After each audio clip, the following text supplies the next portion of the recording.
things first, thank you so much for being here. We're happy to play a part in the legacy that you guys have as Barbie's Cradle and your comeback also. Also, to get things started, I just wanted to get this on record.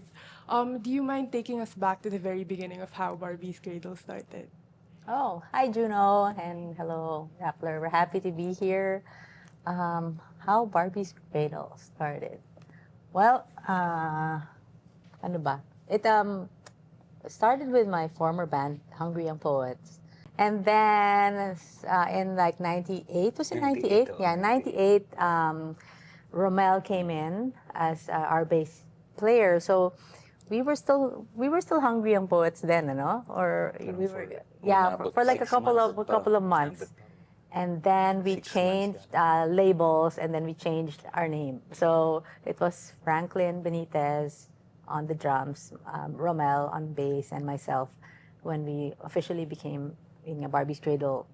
And then after that, we did an album, and then Franklin had to do something else in life, and then we were looking for a drummer, diba? So we had a drummer audition in Franklin's house. So he helped us find, the person who would, replace him. And so we were auditioning some, great drummers. But then there was a guy who was playing basketball in that place. In Franklin's house. He was just there hanging out playing basketball. He's like, hey, there's an audition going on. So yeah, that was Wendell. So ayun, no plans, pumunta lang siya, and he just decided to jam with us. And he was I guess the last one after we finished all the people who were the auditioning. audition was already done. It was done, and then Wendell, after playing basketball, he jammed, and we're like, oh. Then I saw Romel, parang, uy, tara, jam tayo. Okay. May scheduled audition, di ba? Diba? Ang dami. Parang, Franklin, ano meron dito? Ganun nung dating panahon mag-audition ka Kasi may audition, ha? For Barbies, okay. Tapos naglalaro lang kami nila Franklin. Tapos after ng audition, Romel was like, oh, ito na. Tara, jam tayo. Hindi, muna sabi niya, jam tayo. Pagkatapos mag-jam, after one song, I played basketball again. Oh, sige laro lang kami. Tapos nag-dinner tayo with sila Franklin. I remember that. Basta kami naman. Ako nalala ko Silt lang was 5 years old. Yeah, Zilda, 4 of spades. Tapos, he was 5. He would always be at our practices and stuff, yeah. Tapos tinanong ko kayo parang, oh, so how was the audition? May napili ba kayo? I was excited. Sino napili niyo? Wala eh. Ha? Bakit wala? Ikaw na. Pwede ka ba? Dun mismo, Yeah. Oo, dun mismo. Yeah, the moment kasi he sat on the drums, it was like, this is it. That's him. He really changed our sound, and it was really the sound that we didn't know we were looking for. It was Wendell. So that's it, and that's how it started. We were gigging, and Kakoy was younger, and then you were with the River Maya, no? You were still different bands. We met when I left. Yeah, he was with the No, I mean, you were with River. So we were gigging as Barbie's Cradle. Tatlo kami. You were with the Vermaya. Nagkakasabay pa tayo sa mga events. Sabay pa tayo. Talaga, we had our eye on him. Just as a fan, sabi ko, galing naman. Ang galing naman ng batang to. Ganon, sobrang galing. A young Fan Steve din ako Ray ng kasi these guys kilala ko na matagal in Barbie eventually from the gigging with River Maya. And then, sobrang favorite ko yung albums nila. So, I knew of them, not just seeing them, but also the albums. So, fan ako. Happy to be at the right place at the right time. Yes, so what happened? So yun nga, we would see him, and we never think, kasi he was in River Maya na nga, pero kami nanonood lang kami din sa kanila, tapos galing na galing kami sa kanya. Tapos na parang, I guess, parang that chapter closed, and then he was Mid-2000. Yeah, he was suddenly open, I guess. So Wendell, being a friend of Kakoy's, invited him to our gig. We had this gig in BGC at the time, an open air kind of like bar, sports bar. Motorsports, something. And then, so ayun lang. So tumutugtog kaming tatlo. O tutugtog na kaming tatlo. And then, since Kakoy was in the audience, we were like, hey, you wanna jam, right? So he just went up on stage. And The usually whole kasi set. pag magja-jam ng ano, pag-usapan anong kanta ba? 1 song, 2 songs. No, Kakoy went up on stage and played the entire like 10 songs with us with no practice, nothing. And I was pretending. no, but it just he just fit right in. It was like we loved everything that he did in that whole set without it was everything was improvised. I And wanted then- to practice, but we never ended up rehearsing because they were already a solid unit. They were already gigging just as a three-piece, and it was really easy for me to join in. Maybe not so easy because like I had to catch up, but it was very fun to like they were so come on, yeah, that's nice. So Yeah, we sobrang loved everything that he nakakagana. did. Improvisationally, it was just, yeah, we really loved it. Ayun na, so from then on, yun na, parang tuloy-tuloy na.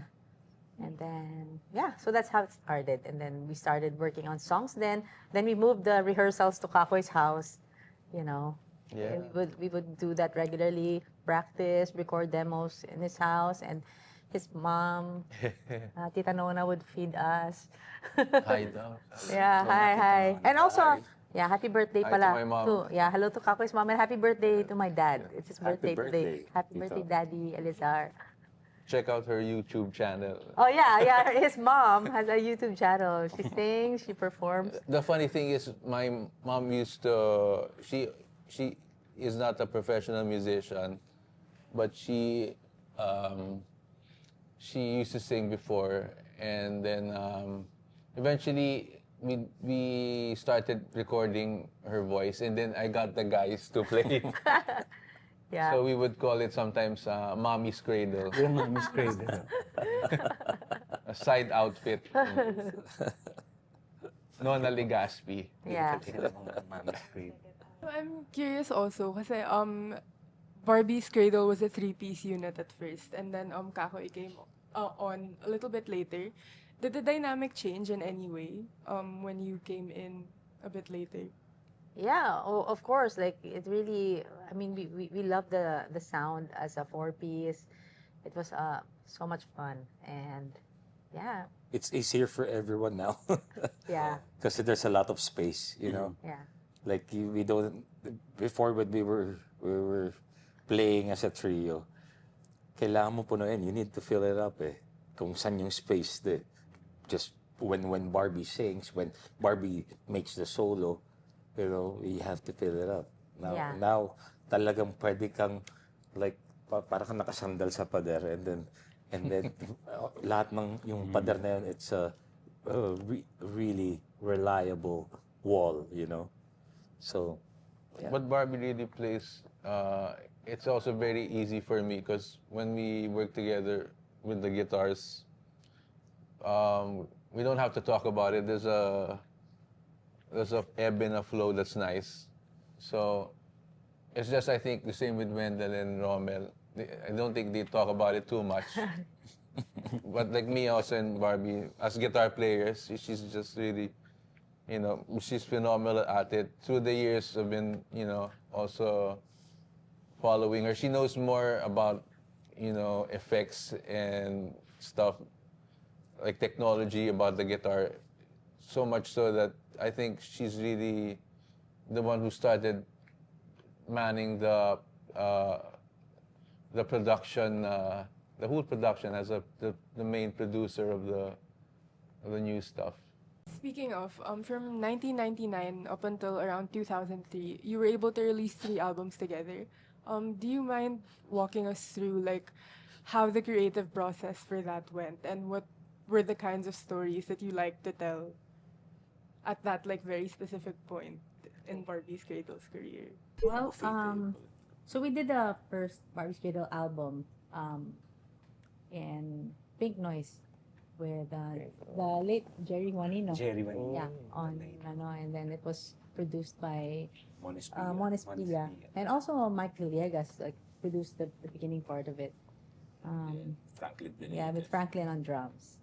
And then on the second album, which was music from the buffet table, that was Wendell's first album with us, and it was our first time working with Angie Razul and Mali Andres producing it, and we were a fan of Mali's work producing Cynthia Alexander's album, Insomnia and Other Lullabies. Lahat tayo fan nun, and, diba? And, and then so we were like, it was so, the production was like so done so well, and just so clean, and so I don't know, this just we love the vibe of it. So we never met Mali before. Well, I hadn't. We never met Mali before that.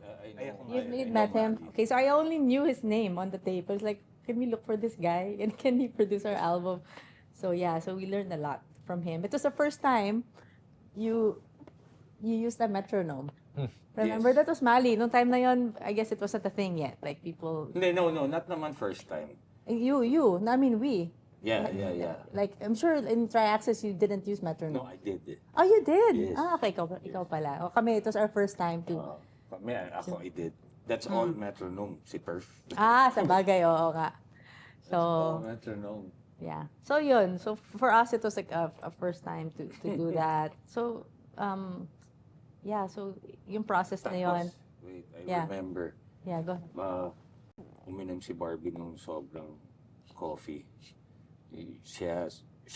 Parang kailangan niya i-record yung Money for Food lying down. Yeah. Lying on the floor, on the ground. No, because at that Kasi hindi niya time, makanta. yeah. Tapos Sa tracks. keeps For on most of, moving, kasi for jumping. most of my, no, because for like most of my life, I've been like very sensitive to caffeine. Na, yun, parang nagpapalpitate talaga ako kapag if I drink coffee. Pero sila, it's their ritual. Like, when we get to the studio, Romel would always make Si Romel. coffee. Barako, Romel talaga. ganyan. And on the day of Di ba ako recording, nagkakape lang, di ba? diba? Yun nga, the day of recording Money for Food. Yeah. Sobrang antok ako nung dumating sa studio, and it's like, Yeah. I feel so tired and sleepy. They're like, oh, inom ka na lang nito. Gumawa ka nun. Parang so barako yung unang coffee na. So yun, and I got so hyper, and like yung palpitating, and like, Nagpa-vibrate yung boses, oh. hindi ko kaya. Gumagano'n yung puno. Sobrang ako na-hyper, hindi ko Doon na po kaya. yung But then, it's, at the time, the record label, ang tawag doon, It's on tape. It's on Analog. tape, and at saka the time is ticking eh. Di ba you pay for the hours, so you can't go there and just waste time. Track So, studio. sa track studio. So, we had to make use of the time that was already booked. So, we had to record. So, ayun na lang. So, we found a way to like calm me down, kasi so yun. So, nakahiga ako ganun. Tapos ko ano, Yung ginagalaw microphone, niya, pero hindi parallel din yung microphone, nakaganon. Basta So, ganyan lang yung if you hear the song Money for Food, you wouldn't realize it. But it was recorded that way. On the floor. Sing all you like. Wala. Tapos lying down. Yeah. That's hard. So, there. Kaya pala. Tsaka may time nun, para all day lang tayo sa studio. Yeah. Oh, yeah. Yeah, hanggang madaling araw. Early 20s. Oh, yung album na yon, Buffet Table. The whole Yeah. day. Tapos bigla nawawala lang kami ni Romel. It was the dark days of me and Romel. Okay na yun, okay na yun. Okay na yun. These are now the new days. Okay, and then...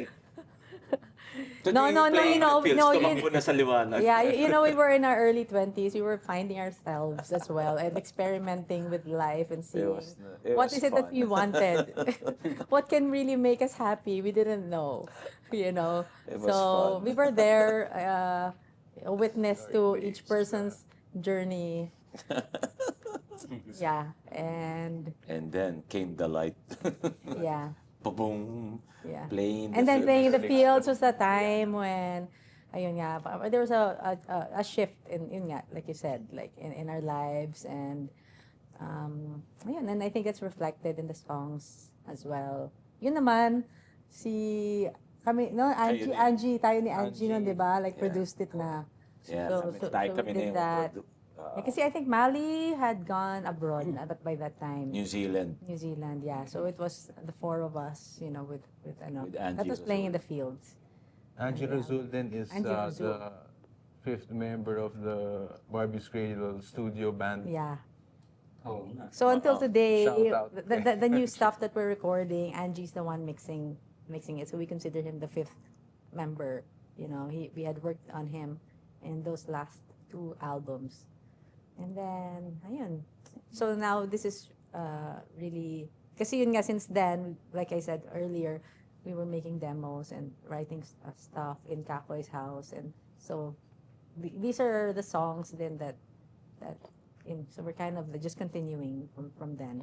Of course, in August, you're going to be having your comeback concert, and you're also releasing 3 new songs on top of that. But before anything else, do you mind sharing how did this reunion or how did this comeback happen? So, ikaw naman.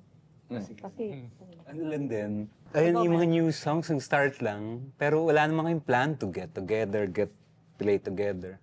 Sabi namin, record lang tayo yung songs. Iba nagbatuhan na ng files. We're able to, yun nga, makabuo na isang song.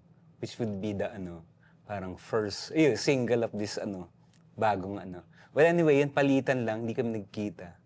Tapos, after that, alam ko, a few times kila Barbs, parang mas more na hangout. Mas nakapag-record kami ng parang no agenda, no plan na 2-3 kagad, no? Sabi namin, pwede. Pero not until, yun nga, with GNN, na sabi nila, sabi natin, markahan natin yung event ng pag-release yan, gawa tayo ng gig. Which is ganito, ito nga yung nangyari. One night only. Hindi naman siya talaga yung parang pinag-isipan na comeback ba o ganito. Parang lang, yun nga yung sabi namin, where and when, kailan day, tara, let's get together. Ha? Second night, bro. Oo nga eh. meron daw. Why did you feel that this was the perfect time to do it? Now na it's 2026 and siguro more than 20 years have passed since your last album. Well, I guess something that describes each one of us is we're all very spontaneous people. So hindi namin naman kinonsider kung right time or anything. It was just that things have just flowed this way, and we just enjoyed, making songs together. And we're like, hey, let's do something.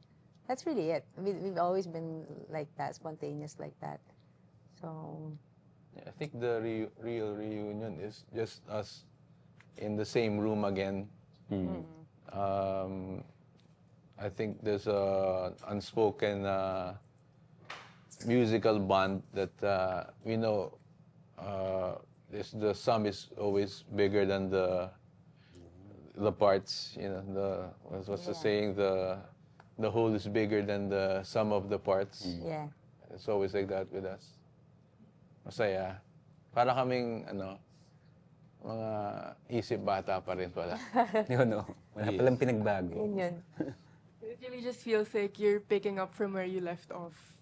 Yeah, it really feels like not a day had passed, when we kind of, yeah. I mean, ako literally, also in a literal sense, kasi some of the files were from way back, and then they don't really care what time they don't know when they're gonna be finished, but it's like, you're really picking up when you left off from the little bits of music we've been recording. So parang nag-baby steps kami a decade or two into now. Doesn't feel That's so long. 2 decades. Diba? Yeah, because we kept in touch, and those, like, even if it had been like more than 20 years, parang ganun lang, we're in touch. And then, so, yeah, no plan. And then, yeah, we're here because we finally had the songs mastered, and we're still continuing to work on some more, actually. So, yeah. And I think Just having also, the funny thing is, so parang inisip namin, ito, may mga songs dati, tapusin kaya natin. But then, there's new stuff also coming. So, let's try this. Yeah. Si Barbie we just did the recording together. And then, we just recorded something Barbie wrote just Yeah, just so fresh 2 weeks maybe. ago, yeah. A week or 2 ago. Ganun. So, para siyang, we're picking up where we left off. But it's really not just the songs, but just the bond is always there. Hindi kami, feeling ko, hindi na matitibag yan. Did you feel that the time that you spent like not making music together influenced how you sound now in the present? Since of course you went on to pursue like your own respective projects, and when you came back na talaga, parang may nagbago ba?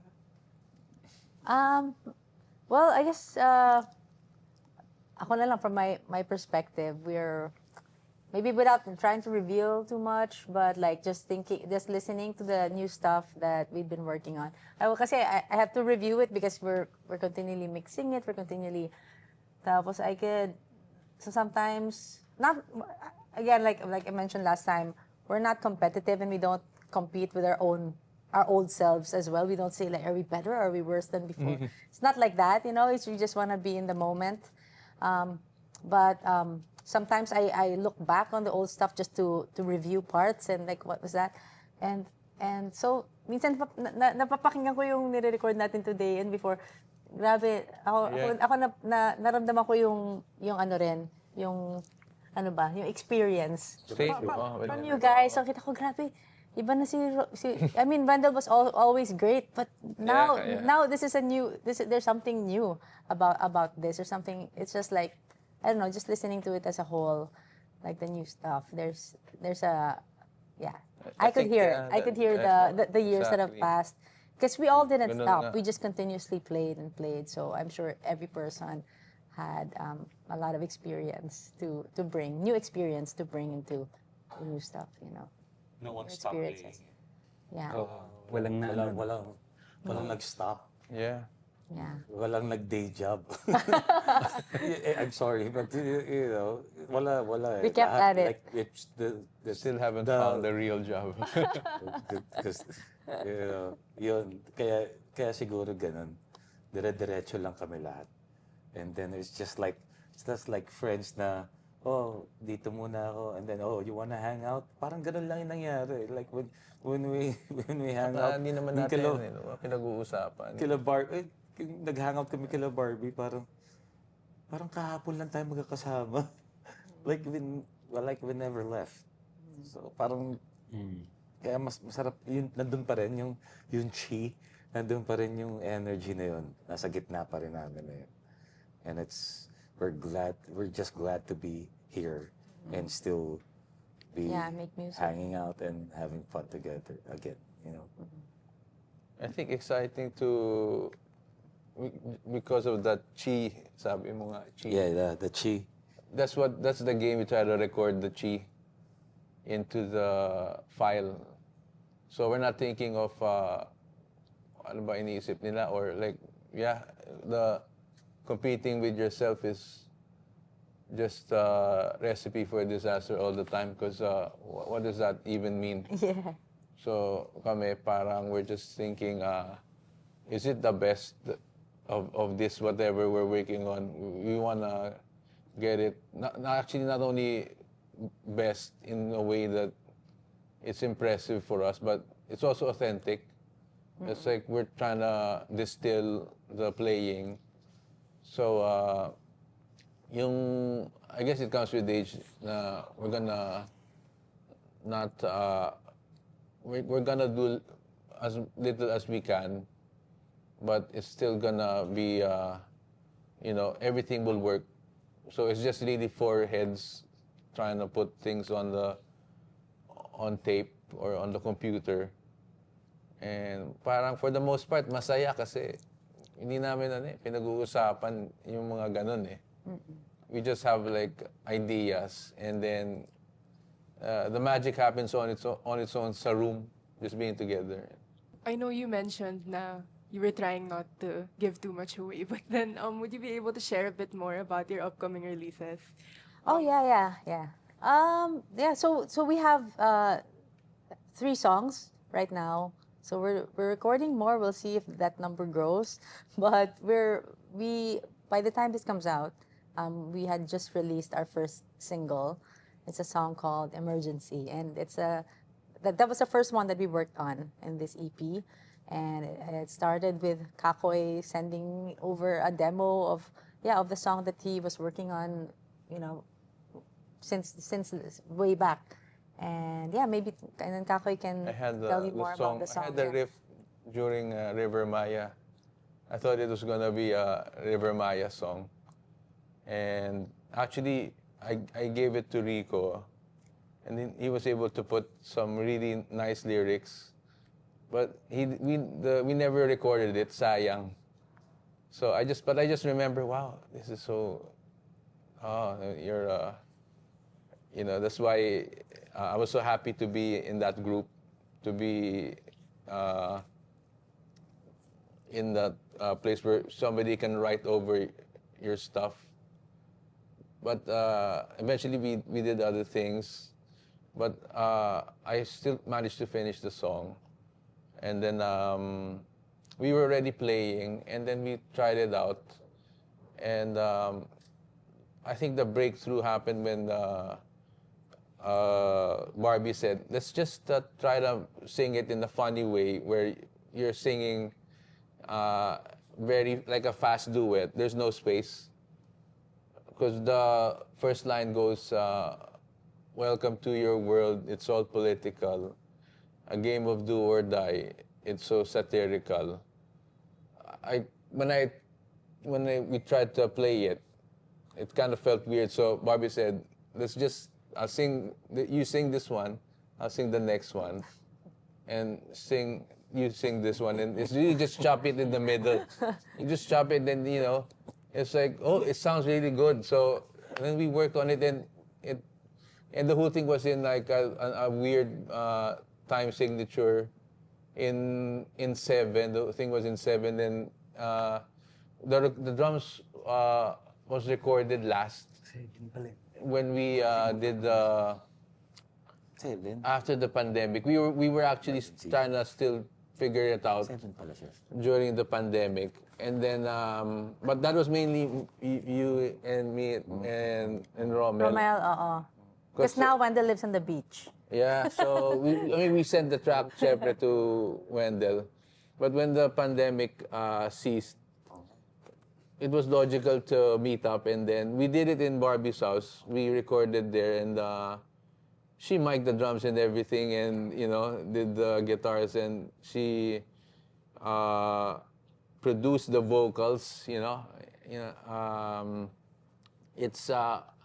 It's everybody singing, I think, on this track. Yeah, that's a testament to your skills, Wendell. Usually, the drums are the very first thing to get recorded, and we all have to kind of ride with his tempo. Right? It's not many drummers can record last, right? I think it's a challenge because they're used to being the foundation. So for the drummer to be the one to have to follow everybody else is rare. But you were able to do it. I can't even tell from listening to it that you recorded last. Tsaka yung ginawa mo, yung song, parang it made it happy and bouncy, and I think it was so refreshing. Kasi nga, usually the drums are there at the first. Okay. And then you're thinking, oh, what will happen when we put stuff on the drums? But it was in reverse. It's like we have the thing, then what we're thinking, ano na mangyayari when the drums come in? I never thought it would be that bouncy.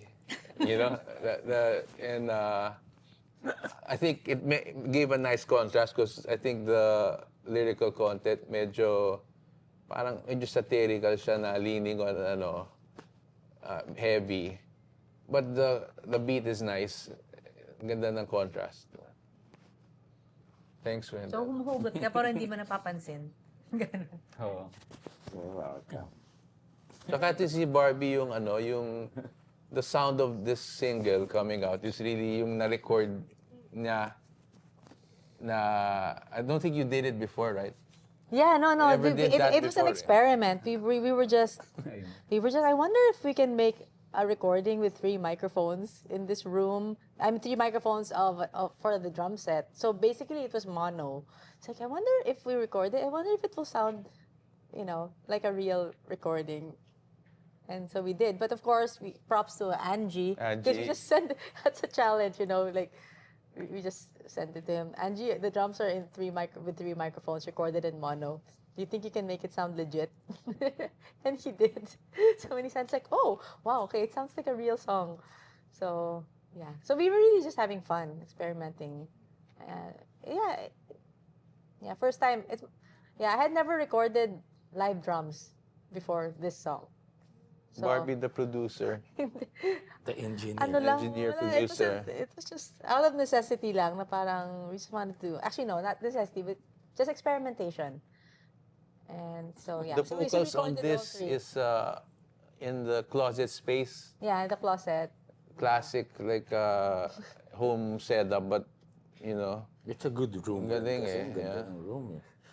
Wooden floors, high ceiling. Yeah, because the drum sounds good in the room naman. So I The guess room is so it's nice. not that hard to capture it.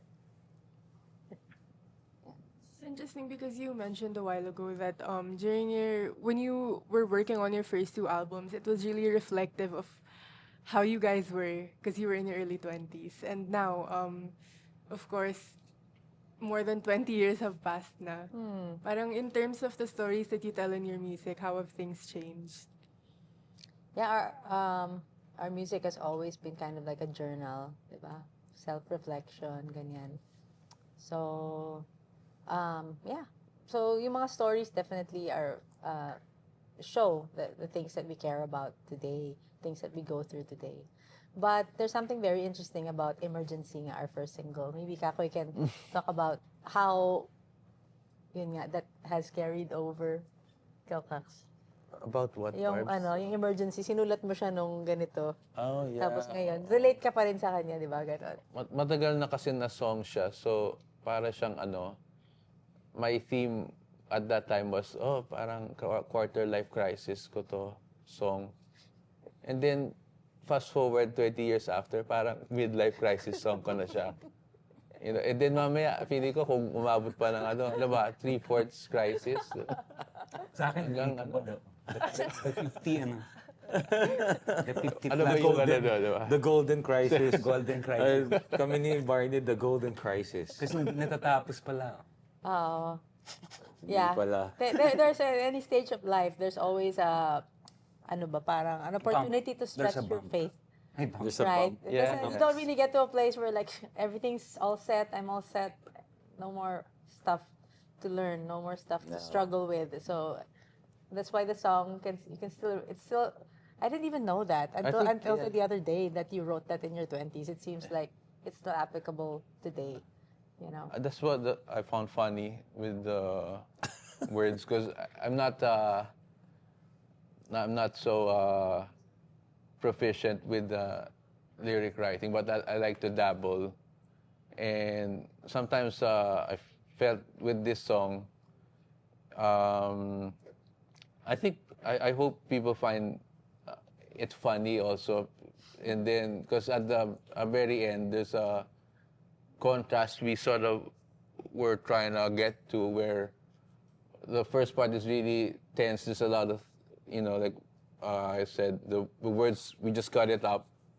So, masikip, masikip. Then right at the end, we try to loosen up, almost like you can breathe into the song. So maybe that's the thing about this one. I was thinking, okay, parang angst ito, 20s, and then let's see how it goes when 20 years after. Para siyang I don't see the angst anymore. It's more I see the humor more. To see na parang I was just really, or we're all just really overthinking everything. Overthinking the things we should be underthinking, as much as we underthink the things we should be overthinking. So para siyang, I'm trying to get that thing in that song, at least with the words. Coming back at a time na the people who grew up listening to you, parang they're at a certain age in life na, and you're also playing for a totally new like group of listeners who are probably encountering you for the first time as like really cultural icons in Filipino music. With that being said, what do you want people to know about Barbie's Cradle and, like the impact that you guys have made over the past decades? You want to say something? I don't know what to say Cultural about icon. As a cultural icon. Si Wendell ng cultural icon. Anything? How about you, Mel? Sige, yan. Sige, siguro hindi naman sa akin, parang in the simplest, parang the band was, ano ba to? Carved out of our, siguro ma-remember na this is a band that loves to write songs, find parts for songs, and parang make it available for everyone to connect with themselves through the songs. And parang this band is about yung trust and friendship ng band is very lasting talaga. Even with 2 decades of not playing together. Siguro yun ang mga and the respect. Respect and trust between everyone, yun. And siguro it reflects sa naririnig nila. And siguro yun yung gusto namin marinig ng mga new listeners na the band is about, yun nga yung, hindi naman legacy, pero yun, dahil bilang magkakaibigan, makakreate kayo ng something that will outlast you, outlive you. Oh. Yun. Tipong 100 years from now, pag may sa jeep, tutunog pa rin yung mga kanta, di ba? Abo na tayong lahat dito. For sure. Yun yung gusto kong maalala. Limang tao. Limang di pantao. 100 years from now. 100 years from now. Yung mga issues natin is wala na. Personal issues. Hindi ako yun. Nag-overthink lang pala tayo. Actually, lahat ng problema ay na-solve na. we like this band likes having fun and like loves playing together and making songs. It's like if you give us one big canvas, we'll paint it 4 of us together, and we trust each other's stroke, whatever. Yeah. Yun talaga. Yeah. I think parang I feel so comfortable with them kasi I know I'm weird but they're also weird also. So parang, and we don't have to explain it. We all know na they have it doesn't factor in. We're just it's just in fact parang we kind of do the opposite. We sort of celebrate it. We embrace each other's eccentricities. It's like, you can be eccentric here. We love that. But we celebrate that. It means you're gonna make Yun something siguro din amazing. parang sa akin parang bahay, lalabas ka, gano'n. Pero pagpasok mo sa ibang bahay na alam mong family, alam mo, di ba, you can be your weird version. Minsan parang it's not weird enough, parang gano'n yung may baliktad na parang, di ba parang, ano nangyari na, parang naging, yung... Wala yung pagka-weird. Oo, pero yun pala, yun yung weird, naging parang normal pala. Ano ba yun, we're sort of always checking on each other and like laughing at each other then and laughing together.